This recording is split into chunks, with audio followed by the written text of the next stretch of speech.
Breaking news sa katatapos na laban ni Kambosos, nabugbog lang siya mga tol. Mula round 1 hanggang round 8, nabugbog lang ang muka ni Kambosos, ginawang sausawan ang muka. Tuwing babato ng jab si Richardson Hitchens, tinatamaan agad yung muka ni Kambosos, tumatalbog. Open kasi ang muka ni Kambosos mga tol, hindi masyadong nagko-cover. Kaya kahit jab lang, sumasapol sa muka niya. Tinupad ni Richardson Hitchens yung pangako niya na tumayo lang sa harap ni Kambosos. Hindi siya nagtatakbo, talagang pinatunayan niya na tatayo lang talaga sa harapan ni Kambosos. Sinasabi kasi ni Kambosos na tatakbo lang si Richardson Hitchens katulad sa galawan ni Devin Haney.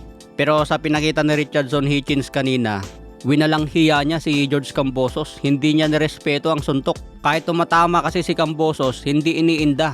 Parang dumudulas lang sa mukha ni Richardson Hitchens. Champion si Hitchens dito mga tol, dedepensa niya ang kanyang IBF Super Lightweight Belt.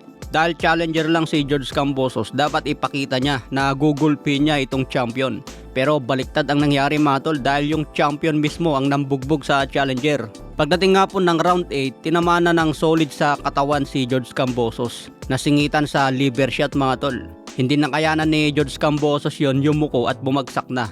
Hindi na agad nakarecover si Kambosos dahil masakit talaga kapag tinamaan sa liver shot. Kaya tinigil na ang laban sa round 8. Panalo na si Richardson Hitchens by TKO. Matapos ang laban, kinall out agad ni Hitchens si Devin Haney. Umakyat nga din si Teofimo Lopez sa ring mga tol. Champion din si Lopez ngayon sa super lightweight. Hawak niyang WBO and the ring belt.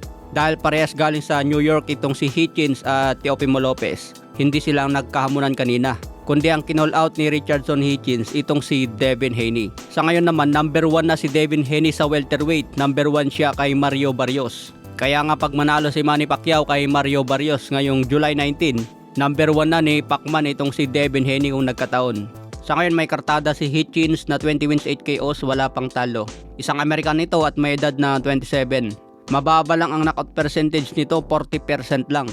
Pero nagawa niya itong ba si George Kambosos dahil sa isang body shot. Si George Kambosos naman bumagsak ng kartada sa 22 wins 10 KOs, may 4 na talo. Nakuha niya ang 2 talo kay Devin Haney, 1 talo kay Vasily Lomachenko by TKO, at ngayon talo kay Hitchens by TKO. Sinabi pa ni George Kambosos mga tol, proud pa rin siya dahil nakalaban daw niya ang mga champion.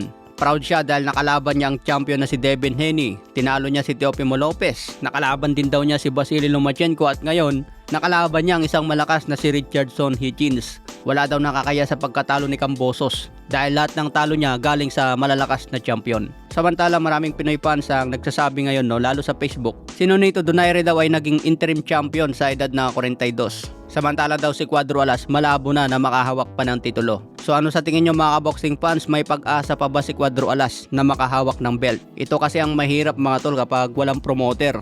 Okay mga tol, so abang na lang po natin ang next update.